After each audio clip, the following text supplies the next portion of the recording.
Hey, how's it going, YouTube? How y'all doing today? Got these animals eating some grain. I am just about out of grass.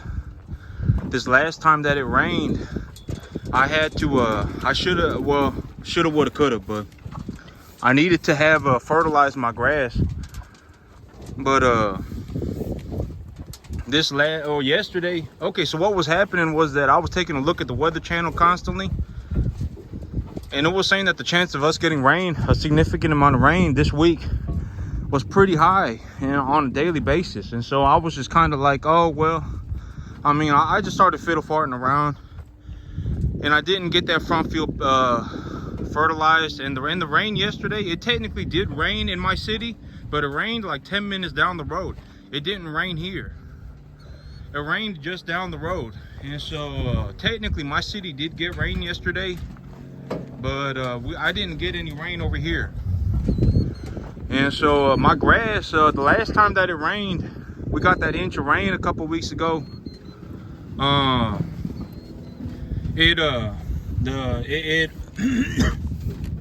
moisture diluted the fertilizer that was left over in the soil. It diluted it to a point where the grass is actually nutrient deficient.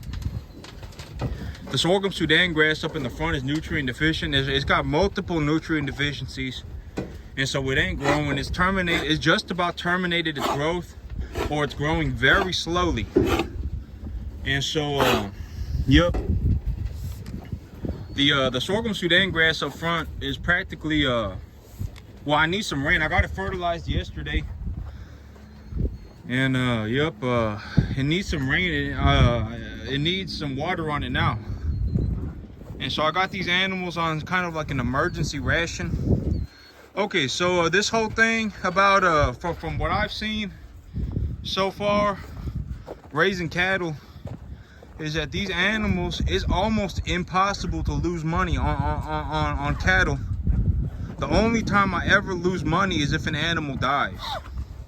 And so here's what I mean. So when I look at my when I look at everything that's going on, I get tax benefits from buying animals, and I also get tax benefits from the food that I feed them, and I also get tax benefits from the fertilizer that I put on the grass to grow. And so like last year, after everything, when I think about my tax benefits, I didn't even manage to spend any money. When the tax benefits are included, after everything that I did, I didn't even manage to spend any money. I got all my money back, you know, because my tax benefits. So I got a big old tax check. And so after everything that I did, I didn't even manage to spend any money. And so, yep, it's almost impossible to lose money on cattle. And the only time I ever lose money on cattle is if an animal dies. And so, yep, these animals are looking good. And if I have to feed them heavily, I don't mind doing it. Especially at this point, knowing what I know. These animals, the feed, I mean, if they need it, it's good to just give it to them. That's my whole thing. And so here's my thing about the cattle, right? Is that like it's extremely important financially to get a I just realized that this calf back here is just standing back there. I wonder what's going on with her. And she kind of sucked in. But these yeah, she got zero gut feel on her too. She's kind of sucked in. I wonder if something's going on with her. That's my first time ever seeing that, so I'm gonna keep an eye on her. But yep, these cattle, once I got an LLC, and once I start running an LLC, these cattle, everything on these cattle is tax deductible. Feeding the cattle is tax deductible. Buying the cattle is tax deductible. Planting their grass is tax deductible. And so my whole thing about these cattle is that, you know, if I don't raise these cattle, I actually end up losing money. And so just from that standpoint, it's actually good for me to raise these cattle, because if I raise these cattle, it turns my net loss into a slight net gain. And then if I make a profit selling these animals, you know, then I've actually netted a profit. Well, I've already netted a profit just because of tax gains, but my tax benefits. But these animals, you know, well, I mean, if I take them to market and I lose money on them, which I don't think I will, because okay, me losing money on these animals, I brought these animals in when they were like 2.5 weight. They were like 250 pounds when I brought them in. And a lot of these animals are standing at about 6 to 7 weight right now, 700 pounds. So the chance of me making money is like less than 0.1%. You know, I would have to sell each animal for like less than $1 a pound. And that's not gonna happen. These animals are like 700 pounds. You see this guy right here, he probably about 7.5. And he probably gonna bring you know, close to $1,200. I would think that this animal right here gonna bring close to $1,200. And so the chance of me selling all of these animals on a net of less than $1 a pound is almost zero. It just ain't gonna happen. And so the money that I make on these animals is just money that goes straight into my pocket, because the expenses that I've had, you know, I've been keeping track of my expenses, and I've realized that, you know, these expenses, the expenses in terms of cattle feed, I know I've been saying this for a long time, but now I really mean it. The feed that these animals eat is like no cost. Just because I get tax benefits from all of this. You know, if I wasn't feeding these cattle, I'd have to owe something like $10,000 to $12,000 in taxes, and that $10,000 to $12,000. Okay. So what I mean by I would owe $10,000 to $12,000 in taxes is that I wrote these animals off of my taxes last year, and if I sell them and I make something like $25,000 on my W-2 job, you know, a portion of my paycheck gets pulled out of my W-2 job to go into a separate account to pay taxes. But when I'm self-employed, the money that I make, it doesn't get pulled into a separate account. And so if I make money on this farm and I wrote these animals off of my taxes last year, I'm owe about 1/3 of that in taxes. And then I'm also owe about 1/3 of my W-2 job in taxes. So that turns into about $12,000. So instead of losing $12,000, I actually got a return of about $4,000. And so I actually netted a profit of something like $16,000.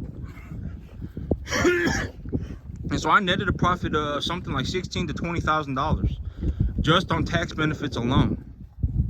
And so these cattle, they are a huge tax benefit. I practically pay zero taxes because I have these cattle. I don't pay sales tax, I don't pay property tax, I don't pay income tax, I don't pay any taxes. I get all my tax money back because I get to raise these cattle. And it's not just me either, right? I mean, these are benefits that can go to anybody. It's not like I'm the only person here, you know, that gets tax benefits from raising cattle. I mean, it's a tax benefit that anybody can get. But it should also be you know, I may say that it's almost impossible to lose money raising cattle, but there are plenty of people who lose everything farming. And these cattle, you know, like you know, because I bought these cattle on debt, and I don't suggest anybody do anything. But cattle, the debt, the reason that it's so it's kind of a double-edged sword, because purchasing animals on debt makes it a lot easier to purchase animals, but then if the animals die, I owe money on them. And so purchasing, and you know, because if I was gonna go and save $25,000, like I have about $25,000 in debt on these cattle, about $25,000. And if I was gonna save $20,000 to $25,000 to run this business on cash, that would take me like 2-3 years of hard saving. Actually, probably even a little bit longer, because I would also have to pay taxes. And so these animals, you know, I purchased them on debt, and I don't suggest people do that, because, you know, a lot of people, I think what they're going to find, you know, the stocker cattle business, this whole raising lightweight animals to a feed yard weight, it's the highest risk cattle business in the entire industry, as far as I know. Because taking a whole bunch of calves from a sale barn and then trying to get them to eat and not die is extremely difficult, and it takes an extremely well, I mean, people are gonna find out one way or the other if they try it. It's very difficult. I mean, it takes an immense level of work. You're gonna, or me personally, I had to do a lot of reading. I've seen animals die left, right, and center. It takes a lot to run stocker cattle, and so these animals. Well, I mean, so it's the whole tax benefit thing. It's not a good idea for everybody. That it just is what it is. Because some people, they may go and they may get a whole bunch of cattle, and they may find out the hard way that they're gonna lose about a quarter of their cattle if they don't know how to run a antibiotics program correctly, if they don't know how to handle stocker calves correctly. Your losses could be as high as 25 to 35%. In an extreme case, it may even be worse. Throw one BVD calf in there, a PI calf in there, and I mean, I've read papers where they've lost more than half their herd. And if that's what happens, and these animals have been purchased on debt, that is a huge problem. And so, I mean, but these animals, losing money on stocker cattle, to a certain point, at a certain point, it's almost impossible. And after everything, me feeding the cattle and everything, and giving them all this feed and giving them all this grass, but because of the money that I got from my tax benefits, I didn't even spend anything. I've actually gotten all my money back. I got a huge tax return check, and then I get a whole bunch of tax benefits. I don't have to pay any sales tax on anything that I buy for this farm. I don't have to pay any property tax. I don't have to pay any income tax. And so all that stuff combined, it turns into something like 10 to 12,000. It actually turns into more than that, because if I start selling these cattle and I start making a large chunk of money, it actually turns into about $16,000 to $20,000 a year that I get from these in tax benefits. And then if I also make money on these animals, I mean, it turns into a large sum of money. It turns into like $40,000 to $50,000 a year that I'm making on this farm. Oh, here's 6 of the little heifers. Oh, there's the 7th one. I was like, where'd the 7th one go? But yep, that was my little BVD calf right there. She doing completely better. And so yep, I'm gonna have to keep an eye on the other one that I saw this morning that wasn't eating. And but I'm pretty sure she was eating, and then she just got pushed off the feed bin, because if she wasn't eating from the very beginning, I would have noticed it earlier. But yep, these animals, well, look at the grass right now. The grass is real bad. The animals are chewing up the dead grass because that's all they got. And I was looking to get some rain on this yesterday, so I drilled the seed in here, and I didn't get any rain. And so yep, I mean, it's an unfortunate situation, but it's okay. It ain't gonna make or break me. Even if I have to feed these animals entirely on grain, it don't matter, because I get tax benefits on the grain. The grain I pay. Okay, so here's how the numbers work out. If I feed an animal 7 pounds of grain, and I get 1 pound of gain on them per 7 pounds of grain. If I feed 1 sack of grain, that means I put on 7 pounds across my entire herd. And so if I bought that grain for $12, if I bought that sack of grain for $12 and I put 7 pounds on my herd, that $12 is tax deductible. So boom, a third of it goes away. So I realistically paid about $9 to $10 for that sack of grain. And for the 7 pounds of gain that I put on these animals, if I make about $1.50, I made my money back.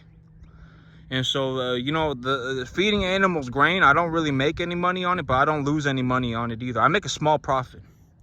And so it's better to feed the animals grain, in my belief. When I run the numbers and I look at the financials, it's better for me to feed the grain than it is to make the animals go hungry. If the animals go hungry and they start losing weight, I start losing money.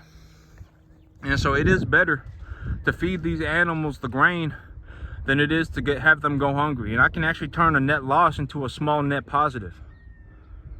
And so yep, after everything that I did all year, I didn't even manage to spend any money. I've actually netted a profit. And so when I look at the numbers, even if I wanted to pick up my grain, feeding grain, substantially, I still couldn't spend the amount of money that I'm making, because the tax benefits on farming are just so tremendous. The tax benefits are just astronomical. I don't know if every business is like this, but I don't know of any other business where it's like, man, you don't have to pay sales tax, you don't have to pay property tax, you don't have to. I know that everybody gets the income tax benefits, but I don't think anybody else gets the property tax benefits and the sales tax benefits, and those amount to thousands of dollars a year. And so, yep, after everything that I did, I haven't really even sold any animals, and I've still made money. And so the amount of capital that I'm generating on this farm is just astronomical. It is almost impossible to spend money. It's almost impossible to spend money, and it's almost impossible to lose money on cattle. For me here. You know, there are people who will lose money on cattle, and there are people, you know, maybe some people aren't that good at the business side of things, or maybe some people aren't that good at the cattle side of things, and it is possible to lose money. You know, it is possible to lose money, but just in terms of my farm here this year, it was, you know, I actually didn't manage to even spend any money. The tax benefits that I got on these cattle far outweighed the amount of money that I put into them. And so, I mean, it's kind of well, that puts me in a situation now where I have to keep reinvesting. I mean, the amount of capital that I have to reinvest into farming to keep my tax benefits and to keep my my benefit or my business running like this is just astronomical. I mean, it is a major headache. But I mean, I'm sure I'm gonna do it. I mean, it ain't like I'm gonna give up on the farm now, right? When everything's going good, I ain't gonna give up on it now. But yep, it is. You know, for me to realistically, if I run 4 set of calves here a year at 50 calves, these little 3.5 weight calves at the 5.5 weight, and I run 200 of them a year, I'm gonna have to invest something like a 200 grand. $175,000 to keep my numbers, to keep my tax benefits and my business running this smoothly. And so it's going to be a lot to go through, and it's going to take a lot to do it. But I mean, you know, well, I'm gonna go for it. I mean, it ain't like, you know, I definitely ain't gonna give up now. I mean, everything's going so well. Why would I quit now? And so, yep, I mean, it just is what it is. I worked hard for it, and I figured it out, and now I'm doing extremely well, and you know, and I ain't ever had a situation where I'm like, man, here in 2 months I'm about to get a $40,000 check. I've never had that situation before in my life, and in 2 months I'm about to get a $40,000 check. But all right, that's it for me today, YouTube. Y'all have a good one.